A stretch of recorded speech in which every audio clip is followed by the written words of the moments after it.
Africa never gonna see the belt again. Assalamualaikum semuanya, selamat datang di channel Obrolan Fighter. Teman-teman, gue udah lama nunggu fight kayak gini. Hamzat Chimaev versus Dricus Du Plessis. Ini bukan cuma perebutan sabuk kelas middleweight, tapi kayak dua arus yang sangat besar yang akhirnya tabrakan. Dua fighter yang sama-sama di masa prime, sama-sama punya mental tempur tinggi, tapi datang dengan gaya dan reputasi yang sangat beda. Di satu sisi, lu punya Hamzat Chimaev yang sekarang udah balik lagi ke mode evil. Aura pembunuhnya benar-benar kerasa bahkan sebelum dia naik ke oktagon. Di sisi lain ada DDP, sang juara 3 kali, satu-satunya orang yang punya nyali memanggil nama Hamzat secara langsung.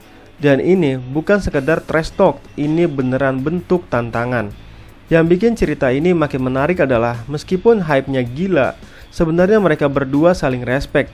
Bukan respect ala-ala manis di depan kamera, tapi beneran saling ngerti kapasitas satu sama lain. Dricus sendiri pernah bilang waktu dia ditanya soal fight ini, kalau nanti wasit udah ngomong fight, dia bakal merinding. When, Bruce Buffer does the announcements and they're, fighter, are you ready? Fighter, are you ready? And the two of you are just staring each other down. Like, have you visualized that yet, or are you just waiting for that exact moment? Absolutely, I visualize it every single time. Look, I'm getting goosebumps as I said it, just visualize it again. It's the most terrifying moment. Itu kalimat yang berat, teman-teman, karena dia tahu Hamzat ini bukan fighter biasa. Dia punya aura yang bikin lawan-lawan sebelumnya udah kalah mental sebelum kena pukulan pertama. Dan ini bukan cuma cerita, kita udah lihat berkali-kali lawan-lawan Hamzat yang masuk oktagon dengan percaya diri, terus dalam hitungan detik kehilangan kayak orang yang lagi nyari pintu keluar.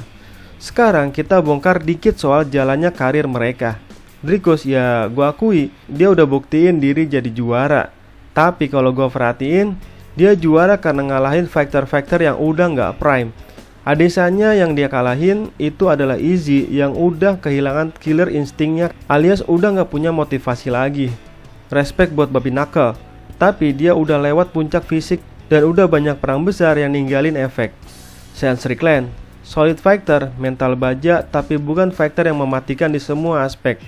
Jadi kalau kita lihat faktanya, Dricus belum pernah mengalahkan lawan yang sama-sama muda, sama-sama di puncak fisik, dan punya skill set lengkap. Nah, Hamzat ini justru memenuhi semua kriteria itu, di mana mereka berdua seumuran. Banyak orang bilang fight ini bisa dimenangkan Hamzat hanya kalau dia bisa selesaiin ini di ronde 1 atau 2. Kalau sampai ronde ketiga ke atas, kardionya bakal drop dan Dricus bakal ambil alih dengan volume striking dan pressure. Gua pribadi ngeliat ini narasi yang terkesan ngeremehin Hamzat, karena mereka kayak nggak lihat fakta di lapangan. Hamzat sendiri kesel banget sama omongan itu, dimana Hamzat sampai ngomong, pernahkah saya kalah karena kelelahan? Dan lu tahu yang bikin gua percaya? Dia ngaku bisa latihan 5 kali sehari. Ini bukan fighter yang latihan kardio cuma formalitas. Dia beneran push dirinya sampai batasnya. Bahkan kali ini dia bakal punya Arman Tsarukyan sebagai cornerman. Teman-teman yang ngikutin kelas lightweight pasti tahu Arman itu mesin kardio yang berjalan, grappler elite, dan ngerti banget cara pacing fight panjang. Kalau Hamzat udah kerja bareng Arman buat persiapin 5 ronde, berarti gameplannya nggak akan cuma all out di ronde pertama. Ini sinyal kuat kalau Hamzat Chimaev siap nyiksa Dricus sampai akhir fight. Statistiknya juga gila, sampai sekarang takedown defense Hamzat Chimaev di UFC 100%. Belum ada yang bisa bawa dia di posisi buruk di ground. Kalau dia mau bawa fight ke tanah, dia punya double leg yang cepat, single leg yang langsung nyambung ke chain wrestling, plus body lock yang bisa di mix sama trip atau inside trip. Buat gua, grappling Dricus nggak akan ngasih masalah berarti.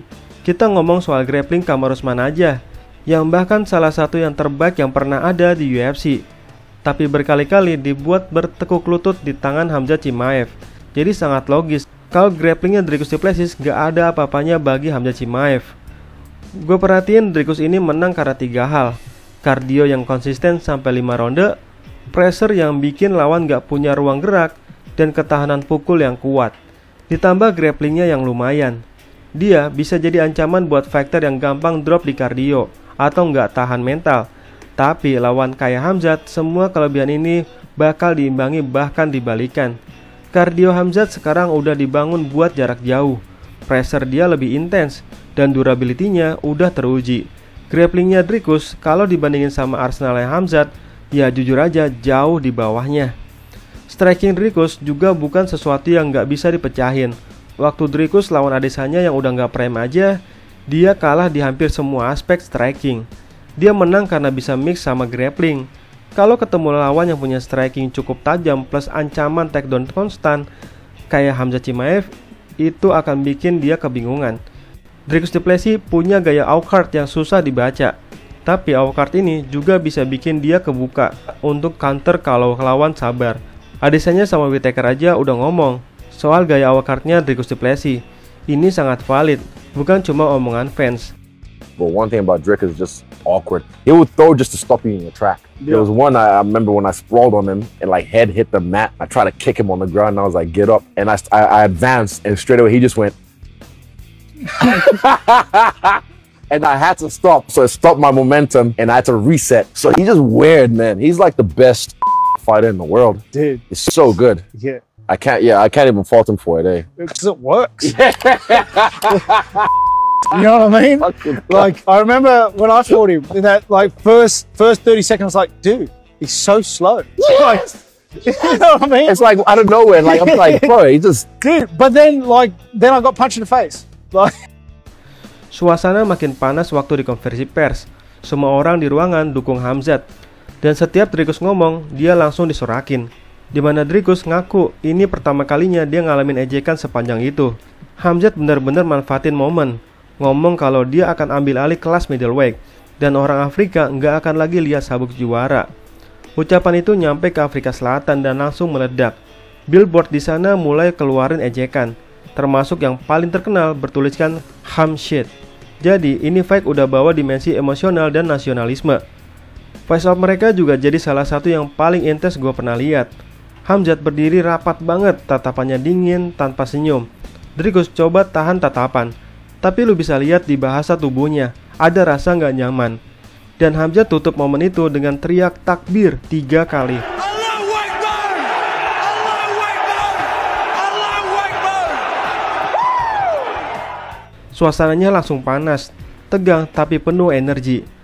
Kalau kita breakdown kemungkinan fight-nya, gua rasa Khamzat akan langsung push di awal, masuk dengan kombinasi jab feint buat nutup jarak, terus di shooting double leg. Begitu dapat posisi di tanah, dia nggak akan buru-buru cari finish. Dia main kontrol dan kasih ground and pound buat Dricus du Plessis kerja keras luar biasa. Kalau damage-nya cukup besar di ronde 1, dia bisa nyari TKO atau submisi di ronde kedua.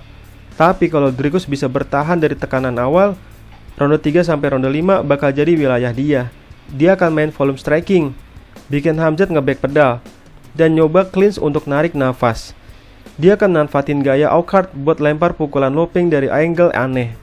Tapi ini semua tergantung dia bisa selamat dari 2 ronde pertama tanpa damage parah. Tapi buat gue pribadi, peluang Khamzat Chimaev menang lebih besar. Kalau fight selesai di ronde awal, gue kasih 80% buat Khamzat. Kalau sampai 5 ronde, masih 60-40 buat Khamzat Chimaev. Tapi peluang Dricus curi decision itu ada kalau dia bisa tahan tekanan. Yang bikin gue condong ke Khamzat adalah fakta bahwa dia sekarang udah siap fight panjang, bukan cuma relying on fast finish.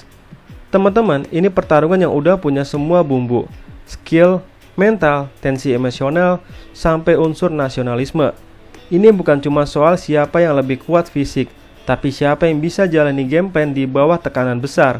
Saat wasit nanti teriak fight, kita bakal lihat apakah mode Evil Khamzat cukup untuk menghancurin Dricus du Plessis, atau malah gaya awkward Dricus yang nambah daftar korban besar di tangannya.